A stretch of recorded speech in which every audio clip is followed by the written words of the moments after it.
नमस्कार दोस्तों स्वागत है आपका वर्मा लर्निंग पॉइंट चैनल में। और इस चैनल पर देख रहे हैं आप जीके से संबंधित बहुत ही महत्वपूर्ण क्वेश्चंस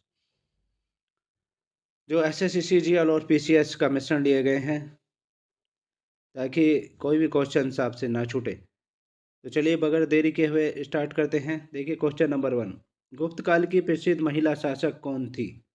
गुप्त काल की प्रसिद्ध महिला शासक जो थी, option A Kuber Ganga, option B Prabhavati Gupta, option C Rajyashri, option D Kumar Devi. तो इसका करेक्ट आंसर है ऑप्शन बी, प्रभावती गुप्त थी। ऑप्शन बी, प्रभावती गुप्त गुप्त काल की प्रसिद्ध महिला शासक थी। और डिटेल देख लेते हैं इसके बारे में। गुप्तकालीन प्रसिद्ध महिला शासिका प्रभावती गुप्त थी और वह चंद्रगुप्त द्वितीय की पुत्री थी तथा वाकाटक नरेश रुद्रसेन द्वितीय की पत्नी थी। चंद्रगुप्त द्वितीय की तो वो पुत्री थी और वाकाटक नरेश थे, रुद्रसेन द्वितीय उनकी पत्नी थी। नेक्स्ट क्वेश्चन देखिए, गुप्त काल के दौरान प्रभावती गुप्ता वाकाटक राज्य की संरक्षिका के रूप में शासन कार्य का संचालन किया था। गुप्त काल के दौरान प्रभावती गुप्त ने वाकाटक राज्य की संरक्षिका के रूप में शासन कार्य का संचालन किया था। नेक्स्ट क्वेश्चन देखिए, अभिज्ञान शाकुंतलम किताब के लेखक कौन है? अभिज्ञान शाकुंतलम किताब के जो लेखक हैं, option A Tulsidas, option B Surdas, option C Kalidas, option D Raidas. तो इसका करेक्ट आंसर है option C Kalidas. Option C Kalidas Abhigyan Shakuntalam किताब के लेखक हैं। और डिटेल देख लेते हैं इनके बारे में। अभिज्ञान शाकुंतलम के लेखक संस्कृत भाषा के सबसे महान कवि और नाटककार कालिदास थे। और अभिज्ञान शाकुंतलम के अतिरिक्त विक्रम मौर्य, सीएम मालविकाग्निमित्रम, रघुवंशम, कुमार संभवम, मेघदूतम और ऋतुसंहार आदि उनकी प्रमुख रचनाएं हैं कालिदास की। दोबारा से सुनिए, विक्रम मौर्वेशियम, मालविकाग्निमित्रम, रघुवंशम, कुमार संभवम, मेघदूतम और ऋतुसंहार आदि उनकी प्रमुख रचनाएं हैं। नेक्स्ट क्वेश्चन देखिए, भारतीय इतिहास में धन्वंतरी कौन थे? भारतीय इतिहास में धन्वंतरी कौन थे? ऑप्शन ए हर्ष के समय के प्रसिद्ध नाटककार, ऑप्शन बी चंद्रगुप्त विक्रमादित्य की सभा को सुशोभित करने वाले प्रसिद्ध चिकित्सक, ऑप्शन सी चंद्रगुप्त मौर्य के प्रसिद्ध सेनापति, ऑप्शन डी इनमें से कोई नहीं। तो इसका करेक्ट आंसर है option B. Option B, Chandragupta Vikramaditya की सभा को सुशोभित करने वाले प्रसिद्ध चिकित्सक थे धन्वंतरी। और डिटेल देख लेते हैं इसके बारे में। धन्वंतरी चंद्रगुप्त विक्रमादित्य की सभा को सुशोभित करने वाले प्रसिद्ध नवरत्नों में से एक चिकित्सक थे। ये आयुर्वेद शास्त्र के प्रकांड पंडित थे। आयुर्वेद शास्त्र के ये प्रकांड पंडित थे। और चंद्रगुप्त द्वितीय के नवरत्नों की प्रसिद्धि सर्वकालिक रही है।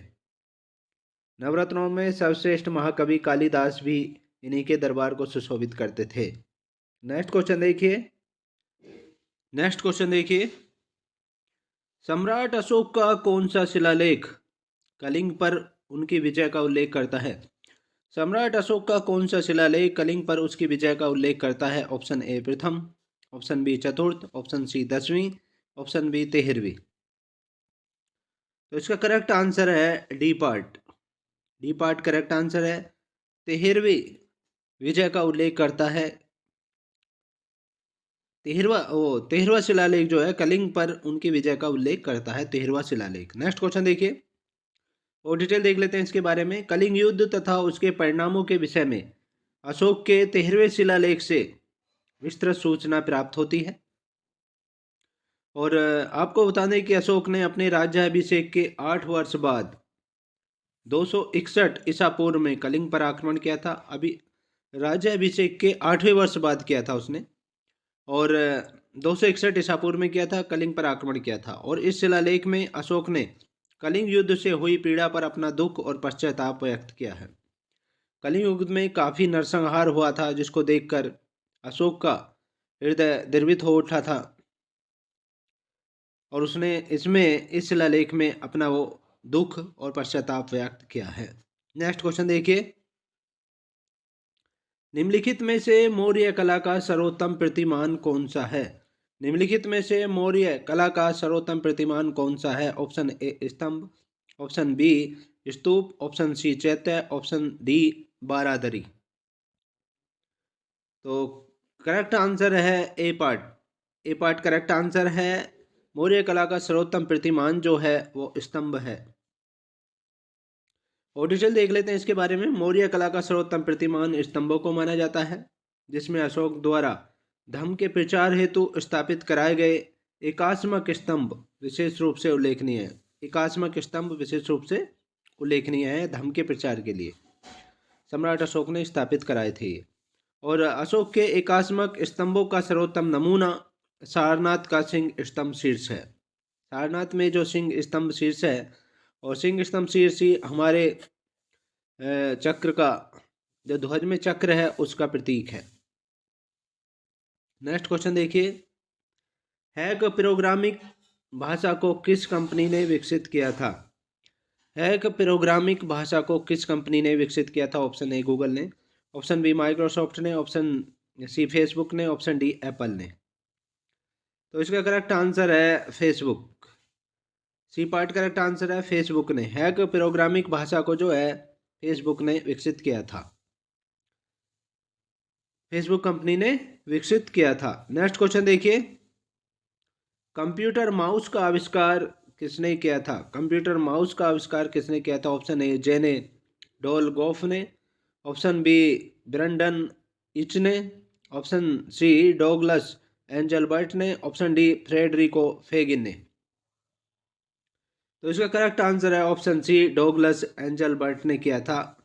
डॉगलस एंजलबर्ट ने सी पार्ट करेक्ट आंसर है, कंप्यूटर माउस का आविष्कार किया था। और डिटेल देख लेते हैं इसके बारे में। डॉगलस एंजलबर्ट ने अपने शोध प्रयोगशाला स्टैनफोर्ड रिसर्च इंस्टीट्यूट में कंप्यूटर माउस का आविष्कार किया। दोबारा से सुनिए। डॉगलस एंजलबर्ट ने अपने शोध प्रयोगशाला स्टैनफोर्ड रिसर्च इंस्टीट्यूट में कंप्यूटर माउस का आविष्कार किया। और इसके अलावा उन्होंने हाइपर टेक्स्ट नेटवर्क कंप्यूटर और पूर्ववर्ती ग्राफिकल यूजर इंटरफेस भी विकसित किए। हाइपर टेक्स्ट नेटवर्क कंप्यूटर और पूर्ववर्ती ग्राफिकल यूजर इंटरफेस भी विकसित किए थे डॉगलस एंजलबर्ट ने। नेक्स्ट क्वेश्चन देखिए। एक ऐसे प्रकार का कंप्यूटर डाटा स्टोरेज को सिस्टम की सामान्य गति को बढ़ाने के लिए अक्सर इस्तेमाल किए जाने वाले प्रोग्राम निर्देश को स्टोर करता है। एक ऐसे प्रकार का कंप्यूटर डाटा जो स्टोरेज को सिस्टम की सामान्य गतिविधि को बढ़ाने के लिए अक्सर इस्तेमाल किए जाने वाले प्रोग्राम निर्देश को स्टोर करता है। Option A arithmetic logic unit, option B integrated circuit, option C random access memory, D part portable document format. तो इसका करेक्ट आंसर है C part random access memory. C part correct answer है random access memory है ये। Next question देखिए और detail देख लेते हैं इसके बारे में। रैंडम एक्सेस मेमोरी अर्थात रैम एक प्रकार का कंप्यूटर डाटा स्टोरेज है जो सिस्टम की सामान्य गति को बढ़ाने के लिए अक्सर इस्तेमाल किए जाने वाले प्रोग्राम निर्देशों को स्टोर करने का कार्य करता है, किंतु तभी तक जब तक कि कंप्यूटर में पावर बना रहता है। पावर खत्म होते ही इसकी मेमोरी समाप्त हो जाती है। यह अस्थायी मेमोरी का प्रकार है, यानी ये तभी तक काम करता है जब कंप्यूटर में पावर होती है, बिजली बनी रहती है, और जब पावर खत्म हो जाती है तो मेमोरी खत्म हो जाती है। यह एक अस्थायी मेमोरी का प्रकार है। नेक्स्ट क्वेश्चन देखिए। माइक्रोसॉफ्ट वर्ड में व्यू यह दिखाता है कि छपने पर प्रलेख कैसा दिखाई देगा। कौन दिखाता है? Web layout, normal layout, option C reading layout, option D print layout. तो इसका करेक्ट आंसर है D part. D part correct answer है प्रिंट लेआउट। माइक्रोसॉफ्ट वर्ड में प्रिंट लेआउट व्यू यह दिखाता है कि छपने पर प्रलेख कैसा दिखाई देगा। और डिटेल देख लेते हैं इसके बारे में। माइक्रोसॉफ्ट वर्ड में प्रिंट लेआउट दिखाता है कि छपने पर आलेख प्रलेख कैसा दिखाई देगा, और इस लेआउट में डॉक्यूमेंट प्रिंट होने के बाद जैसा दिखाई देगा उसी तरह का डॉक्यूमेंट दिखाई देता है। नेक्स्ट क्वेश्चन देखिए। 1974 में पोखरण के पहले परमाणु परीक्षण को क्या कोड दिया गया था?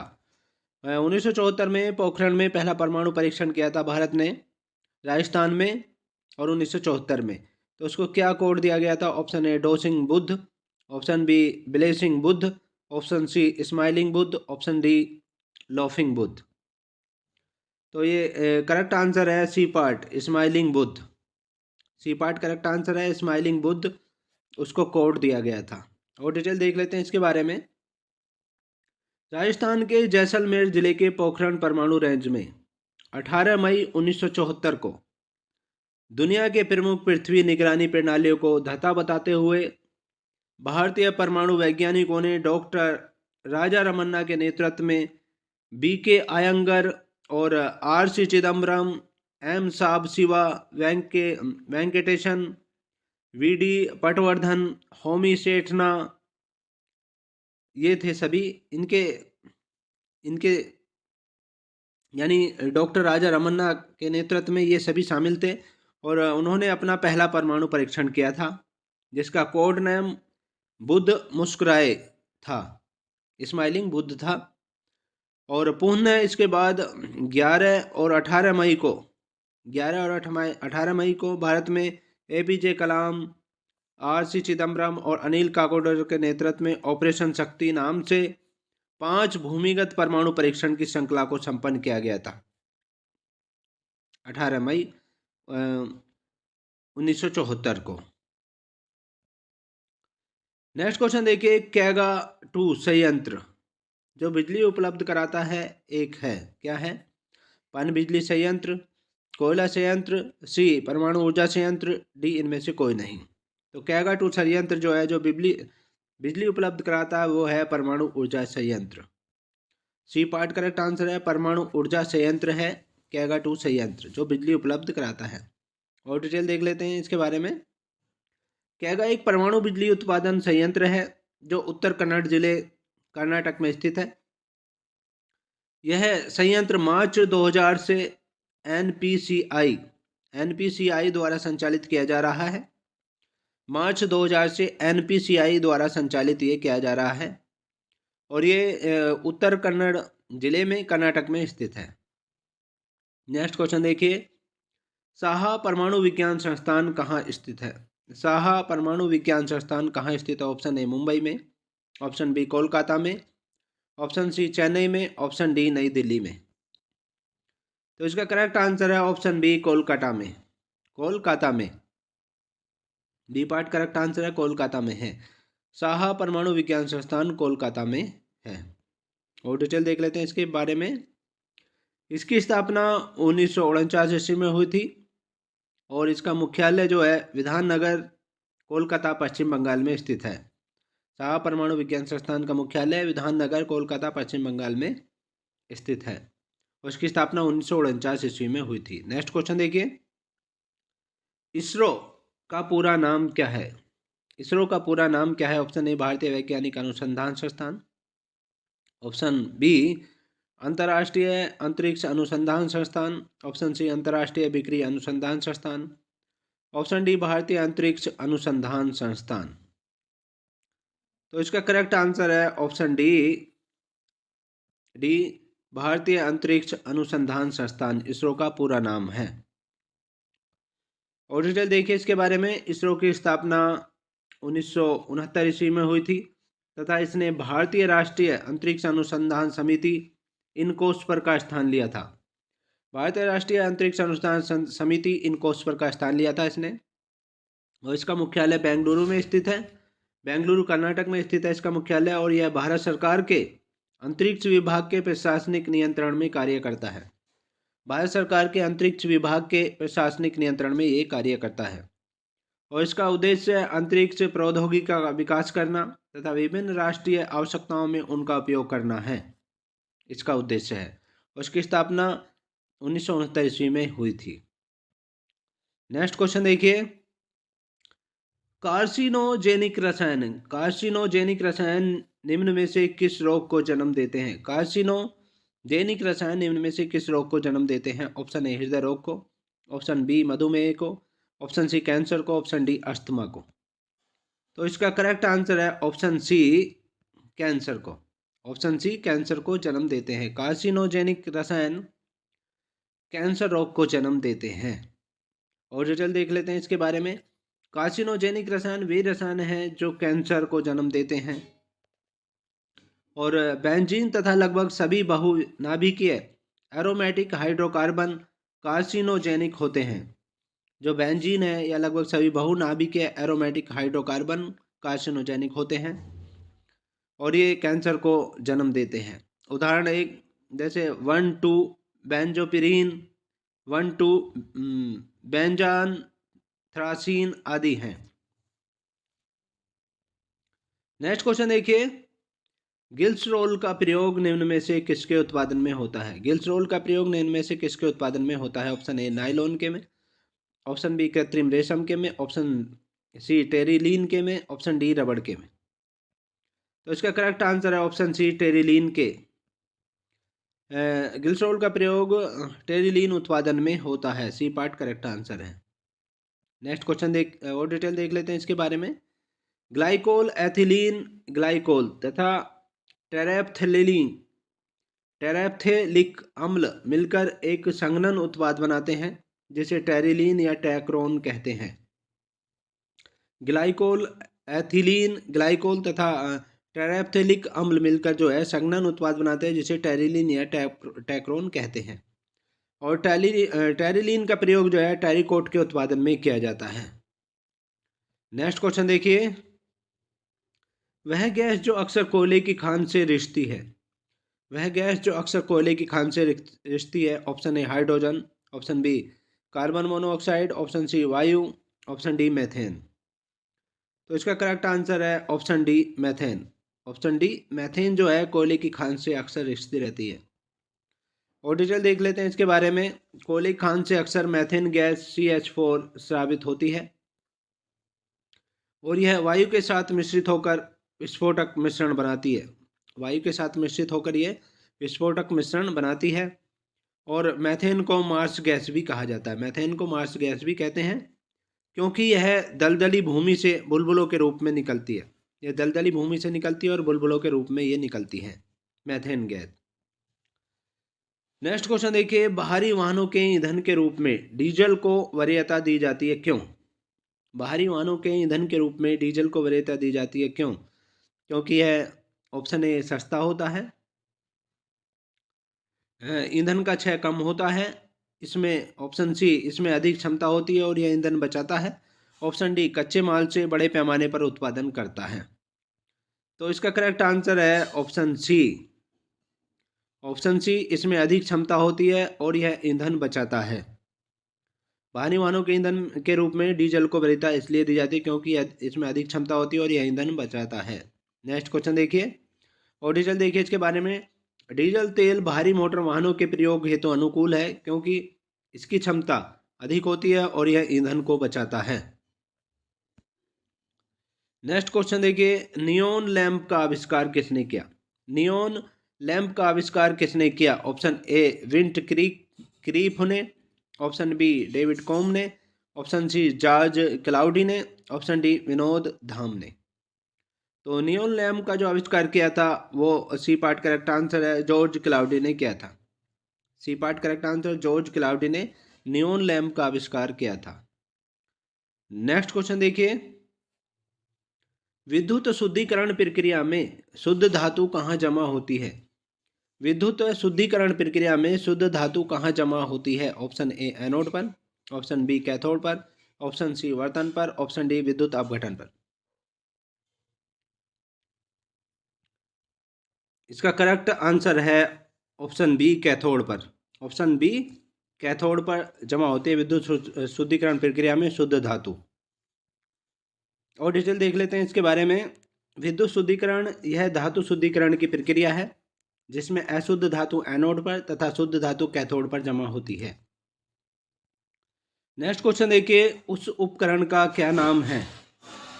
उस उपकरण का क्या नाम है जिसका उपयोग हृदय की धड़कन की विद्युत गतिविधि को दर्शाने अथवा उल्लेखित करने में किया जाता है?